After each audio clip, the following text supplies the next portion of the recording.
Jérémy, tu es candidat de la France Insoumise sur la 5e circonscription des Pyrénées-Atlantiques. Oui, je m'appelle Jérémy Farge, j'ai 24 ans, j'habite à Anglette. Je suis animateur socioculturel dans la vie. Je suis diplômé de Sciences Po Toulouse.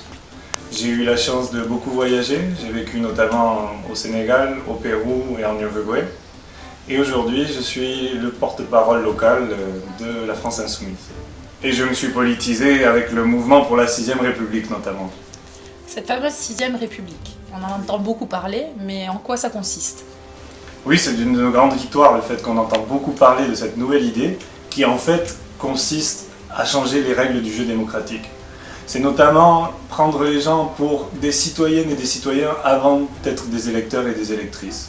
C'est le fait de accorder la reconnaissance du vote blanc en échange d'une participation obligatoire pour que toutes les voix soient entendues.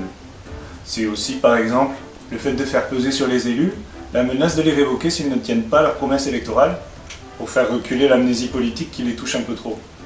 C'est aussi à la France Insoumise la prise en compte du seul écosystème compatible avec la vie humaine et les êtres vivants, la règle verte, le fait de ne pas prendre à la nature plus que ce qu'elle ne peut reconstituer. Jérémy, est-ce qu'il y a d'autres raisons qui motivent cet engagement? Bien sûr, elles sont nombreuses. Par exemple, la prise en compte de la dimension environnementale à travers la planification écologique, la valorisation de nos potentiels, de notre culture, de nos campagnes, la défense de la cause animale, des thématiques que normalement on n'entend pas, tout simplement. L'éducation est également pour toi un sujet prioritaire, mais pour quelle raison? Oui, tout simplement parce que je lui dois tout, moi, à l'école publique, laïque et gratuite. Et je pense que tout le monde devrait y avoir accès, surtout dans un pays qui n'a jamais été aussi riche de son histoire. Jérémy, tu viens d'un milieu rural.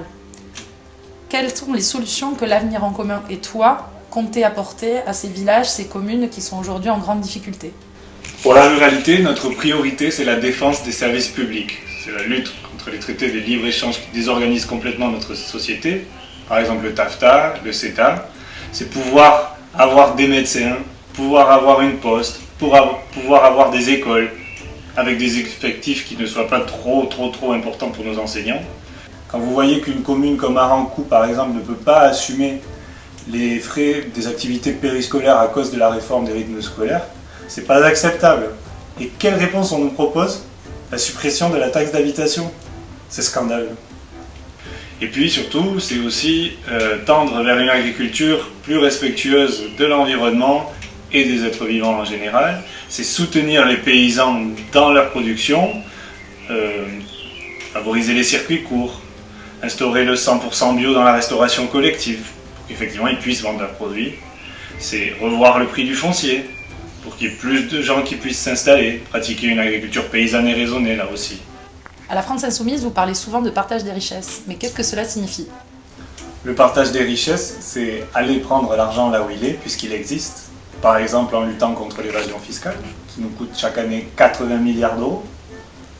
Est-ce que tu te rends compte de tous les investissements qu'on pourrait faire avec cet argent? Et c'est d'autre part, mieux répartir. Notre pays n'a jamais été aussi riche, donc arrêtons les crédits d'impôt inefficaces, arrêtons les niches fiscales antisociales et anti-écologiques, et ayons un État stratège qui investisse dans des domaines porteurs en termes d'emploi, qui soient respectueux de l'environnement et qui socialement aient un impact positif. Par exemple, en exploitant nos ressources, que sont la mer, que sont l'agriculture paysanne. Proposons des contrats coopératifs aux personnes qui sont éloignées de l'emploi depuis longtemps. Les associations ont besoin de personnes, ont besoin de compétences. Mettons-les à profit. Ce n'est pas le travail qui manque, c'est l'emploi. Agissons. Jérémy, tu préfères être candidat de la France Insoumise plutôt que de devenir milliardaire? Mes valeurs à moi sont plus celles de l'économie sociale et solidaire, effectivement. Je pense que l'accumulation illimitée de richesses est immorale, ça n'a aucun intérêt.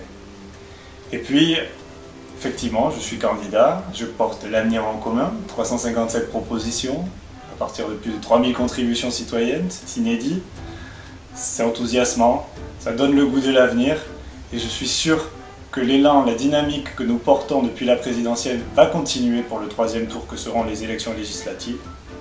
Le 11 et le 18 juin, Votons Jérémy Farge et Patricia Leuenberger pour un avenir en commun social, écologique, démocratique et résolument engagé pour la paix, tant sur le plan local qu'international.